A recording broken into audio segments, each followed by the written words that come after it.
Hi అండి, అందరికీ నమస్కారం అండి. ఫ్రెండ్స్, మనకి ఇప్పుడిప్పుడే మరొక ముఖ్యమైన అప్డేట్ అయితే రావడం జరిగిందండి. అది కూడా సీఎం జగన్ కొత్త ఎన్నికల వరాలు అంటూ మనకు ఒక లేటెస్ట్ అప్డేట్ అయితే రావడం జరిగిందండి.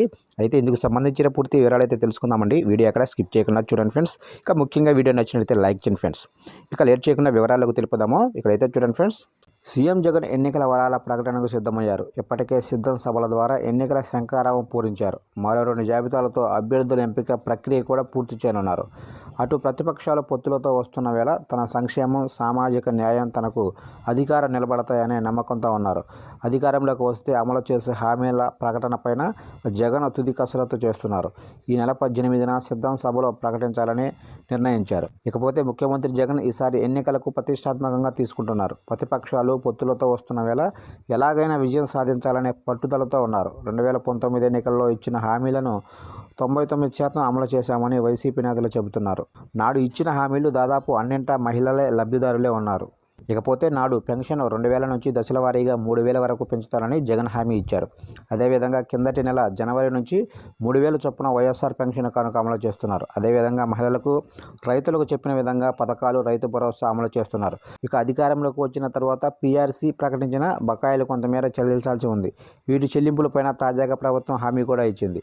ఇక ఇప్పటికే టీడీపీ గత మహానాడు సమయంలో సూపర్ 6 పేరుతో సంక్షేమ మేనిఫెస్టో ప్రకటించింది. దీనిని ఇప్పుడు ప్రతి ఇంటా బలంగా ప్రచారం చేయాలని నిర్ణయించింది. జగన్ అమలు చేసిన సంక్షేమ పథకాలే గెలిపిస్తాయనే ధీమాతో ఉండడంతో తాము సంక్షేమంతో ప్రజల్లోకి వెళ్లాలని డిసైడ్ అయ్యింది.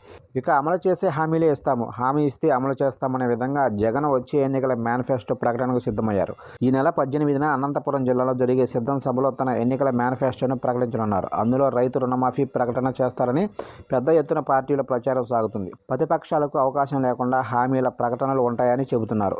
2014 ఎన్నికల సమయంలో రైతు రుణమాఫీ పైన ప్రకటన చేయమని పలువురు కోరినా నాడు సాధ్యం కాని హామీ ఇవ్వనని తానే ప్రకటన చేయని విషయాన్ని తాజాగా అసెంబ్లీలో జగన్ గుర్తు చేశారు. ఇక ఇప్పుడు జగన్ రుణమాఫీ నిర్దేశిత మొత్తం వరకు చేస్తారని హామీ ఇవ్వటం ఖాయమని భావిస్తున్నారు. సామాజిక పెన్షన్ 3000 నుంచి 4000 వరకు పెంచుతారనే అంచనాలు కూడా ఉన్నాయి. అదేవిధంగా మహిళా ఓటు బ్యాంకును ప్రధానంగా నమ్ముకున్న జగన్ మధ్య దిగువ తరగతి మహిళలకు ఆర్థిక తోడ్పాటు అందించడంతో పాటుగా వారికి స్వశక్తి మీద ఎదిగేలా కొత్త ప్రణాళికను ప్రకటించేందుకు సిద్ధం అయ్యారని తెలుస్తుంది. ఇక 2019లో ప్రకటించిన పథకాలను కొనసాగిస్తూనే వారికి ప్రభుత్వం నుంచి తోడ్పాటు అందేలా కీలక ప్రతిపాదన చేయనున్నట్లు సమాచారం. ఉద్యోగ సంఘాలతోనూ త్వరలో ప్రభుత్వం చర్చలు చేయనుంది. వారికి అయ్యార ప్రకటన దిశగా నిర్ణయం ఉంటుందని సమాచారం. దీంతో అనంతపురం సభా వేదికగా జగన్ ప్రకటించే ఎన్నికల వరాలపైన ఉత్కంఠత కొనసాగుతుంది. చూశారు కంటే మొత్తం మీదుగా ఈసారి ప్రకటించే ఎన్నికల వరాలు అద్భుతంగా ఉంటాయని చెబుతున్నారు. ముఖ్యంగా అయితే పెన్షన్ అయితే 3000 నుంచి 4000 వరకు పెంచే అవకాశాలు అయితే ఉన్నాయి. ఇక వైఎస్ఆర్ ఆసరా అంటే డ్వాక్రా రుణమాఫీ మాత్రం ఖచ్చితంగా ఉంటుందని తెలుస్తుంది. ఇక ఉద్యోగులకు కూడా కీలక ప్రకటన విడుదల చేసే అవకాశం అయితే ఉన్నట్టు తెలుస్తుంది. చూశారు ఫ్రెండ్స్, అప్డేట్ నచ్చినట్లయితే లైక్ చేయండి. ఇలాంటి ముఖ్యమైన అప్డేట్స్ కోసం మన ఛానల్ని ఇప్పుడే సబ్స్క్రైబ్ అయితే చేసి ఫాలో చేయండి ఫ్రెండ్స్.